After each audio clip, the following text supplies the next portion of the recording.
Greetings, people of the interwebs. Jake here. So I'm trying something new with this video. This is something that was kind of the brainchild between me and a friend of mine, Jon Jennings, where basically the idea was to review something over beer, hence the name Reviews Over Brews, which he came up with. I was not that clever to come up with a cool name like that. But essentially this is going to be a very loose format.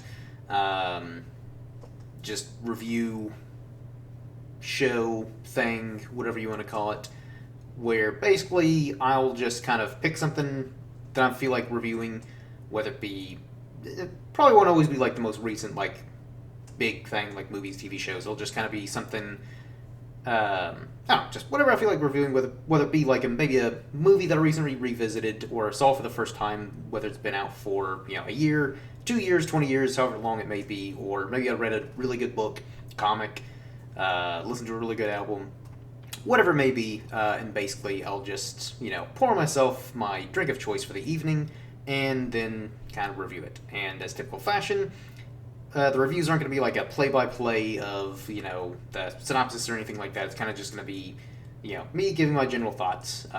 Try to keep the videos fairly short-ish and not ramble too much, but hey, first time, so we'll see how this goes.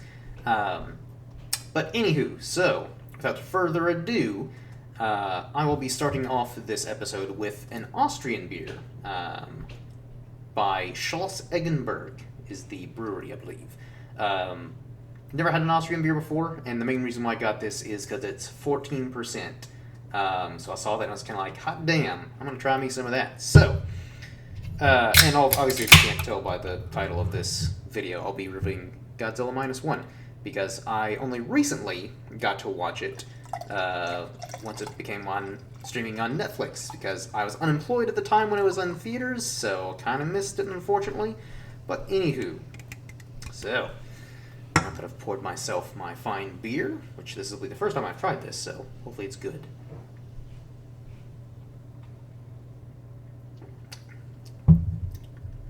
Ooh. That is a very interesting flavor. Almost kind of fruity. That triple bock. But anyway, so let's start off. So I've been a big fan of the Godzilla films since I was a kid. Remember, like, being, I don't know, like 5-6 years old and having like a lot of the Godzilla toys and watching a lot of the original Godzilla films dubbed in English. And so been a lifelong fan, basically. And I was really excited when Minus One was announced, saw the trailer for it, and was blown away. And then, of course, as the reviews started to come out, I got even more excited. Like, a lot of people were saying it was, like, the best movie of the year. So there was no shortage of hype for this movie. And it lived up to the hype. So basically, like, the movie essentially follows the main character, Koichi, who is he was originally supposed to be a suicide, or a kamikaze pilot. This is the tail end of World War II at the beginning of the movie. And he kind of chickens out, because, understandably, dying kind of sucks. Especially if you're flying a plane and gonna kill yourself. It's not that appealing. So understandably, he backs out. He lands on Oda Island, because he claims that, like, his plane was, having some malfunctions and needs some repairs. The main technician basically doesn't see anything wrong, and so he kind of suspects that he chickened out, and he's being dishonorable, because at the time in, World War II era Japan, that was the honorable thing to do. It's like, if you're a kamikaze pilot, you better kill yourself, otherwise you will be shamed for the rest of your life. And so anyway, so while Koichi is on Oda Island, the following night is when Godzilla shows up. Now, unlike most films, Godzilla is not in his final form, you could say. He looks more like just a really big dinosaur.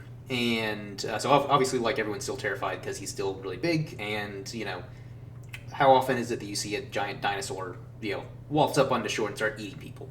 So the lead mechanic, he wants Koichi to kind of, like, hop into his plane and shoot it. But he still is, he's terrified, and so he doesn't go through with it, even though he does manage to sneak into his plane. And so then he wakes up in the morning, everyone's dead except for him and the lead technician. So then he has even more, survivor's guilt that, the entire regiment on the island wiped out because he didn't, shoot Godzilla. Now, whether it would have made a difference or not, probably not, or very little. But anywho, so that's kind of like the basis for this Koichi guy. So then we flash forward to kind of post World War II. Imperial Japan has surrendered, and he's returned home only to find out that like his entire family's dead. And then he is kind of just lost in life because again he's kind of returned as not a beloved war hero or anything like that, but everyone pretty much like shames him because he returned when he was supposed to be a kamikaze pilot. And one of his neighbors is like the only survivor, and she just kind of gives him a lot of crap, understandably so, because she lost her entire family, and again he came back alive when he should not have. And so that just further adds to the survivor's guilt. But then he kind of stumbles across a woman named Noriko, who is a survivor, like kind of similar stories, like her whole family was wiped out, and she kind of came across an infant named Akiko, which she's more or less adopted. So the three of them end up kind of forming this very unlikely kind of pseudo-family, where Koichi's basically the dad, Noriko's the mom, and then Akiko's the child. They're actually doing pretty good, and once Koichi kind of gets a job removing sea mines, which pays pretty good, but obviously a huge risk.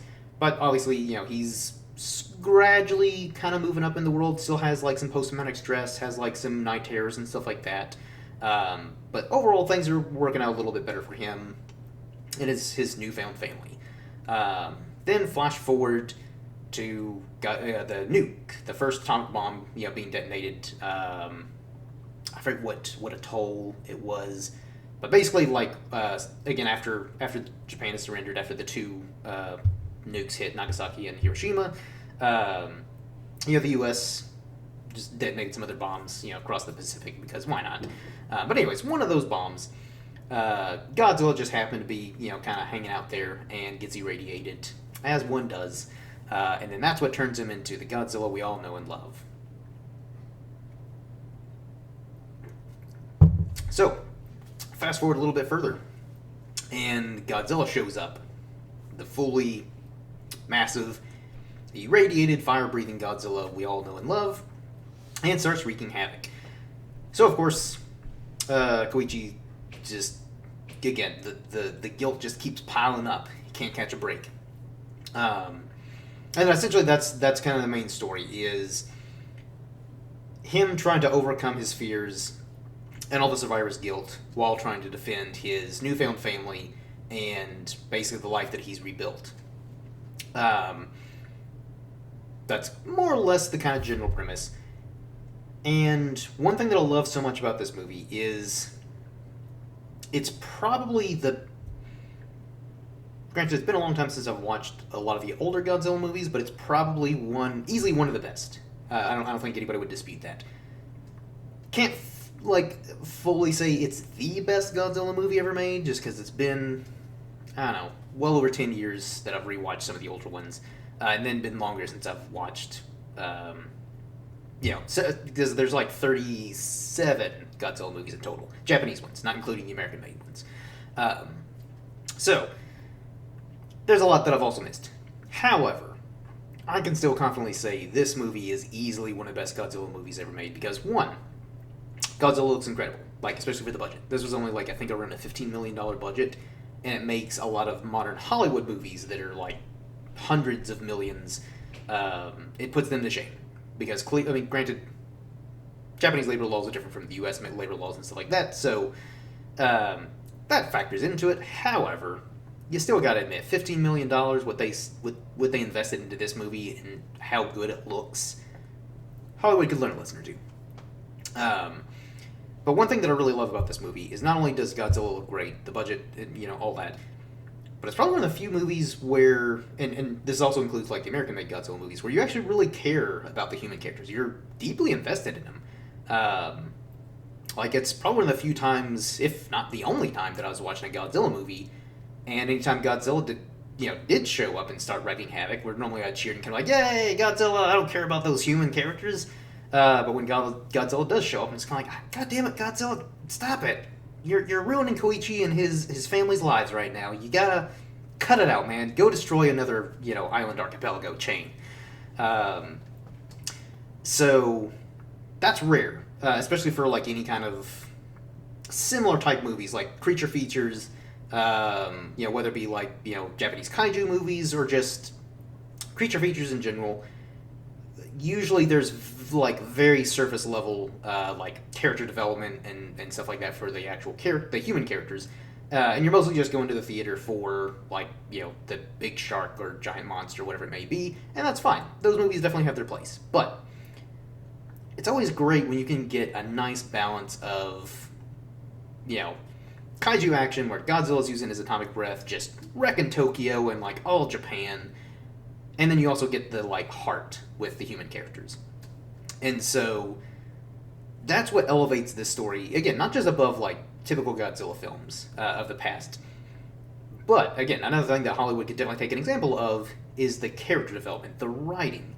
And not only does this story the kind of core characters, Noriko, Koichi, and their child Akiko, but it has a nice surrounding cast of characters as well. Like Koichi's neighbor, I probably should have looked up the names of all the other characters, but she was a nice supporting character. The lead mechanic who kind of comes back and helps Koichi redeem himself. The scientist, and there's the crew that Koichi works with to demine the seas around Japan. So again, it had a really nice cast of supporting characters that, again, or at least I was pretty invested in. And again, some get obviously more screen time, more development than others, but overall, the fact that these are the more tertiary, secondary characters and stuff like that, and still, felt pretty invested in their livelihoods, their stories, is pretty impressive. So, yeah. Godzilla Minus One is incredible, and the bar for me was already pretty high, because I really liked, I think it was 2016's Shin Godzilla, which was, I don't know what the budget of that movie was, but I like the fact that movie still used some practical effects with Godzilla. Like, I believe, if it wasn't animatronic, like puppeteers, it was still like a dude in a costume, like in the old school Godzilla films, with some, CGI embellishments as well. But I love Shin Godzilla. Like, at the time, I thought it was one of the best Godzilla films ever made. But Godzilla Minus One just blows that movie out of the water and is such a spectacle with such a small budget. And I think that was the key, though, with Godzilla Minus One, is even though it's still large in scope, to an extent, because it is Godzilla,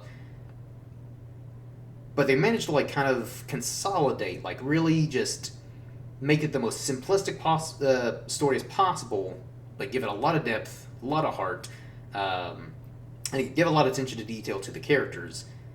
Because again, from what I recall of a lot of those old Godzilla movies, I never cared about the human characters. I just want to see Godzilla fight Mothra, or less so Mothra, but like fight like Ghidorah, or fight Rodan, and a lot of the other kaiju monsters. Because again, that's what we all go there to see. We don't go there to see like the human characters and their wants and needs. Especially not the American movies, because I feel like they don't even try anymore. They just give you like very cardboard cutout, surface level characters, like lead character dude, support character person, scientist guy, and that's about all they do. And again, totally fine. Those movies have their place. They have their enjoyment factor because of the spectacle. But if every Godzilla movie, or just every movie in general, blockbusters in particular, could model themselves after Godzilla Minus One, the movie industry would definitely be in a better place than what it is now. But yeah, so that more or less wraps up this review over Brews of Godzilla Minus One. Hopefully you enjoyed this format. Hopefully you enjoyed my rambly, just kind of out of sequence review of the film. But leave your comments below. What did you think of this new video? Does it work? Does it suck? If it's terrible, I won't do any more of these. But hopefully you all enjoyed it, and give me more recommendations. If you did enjoy this, one, give me your thoughts on Godzilla Minus One. Have you seen it? What did you think? Is it the best Godzilla movie ever made? And then secondly, if you enjoyed this, give me recommendations on other things to review, and I'll look into it if it's something that I've not already watched, read, or have experienced in some form or fashion before. So until next time, everyone, cheers.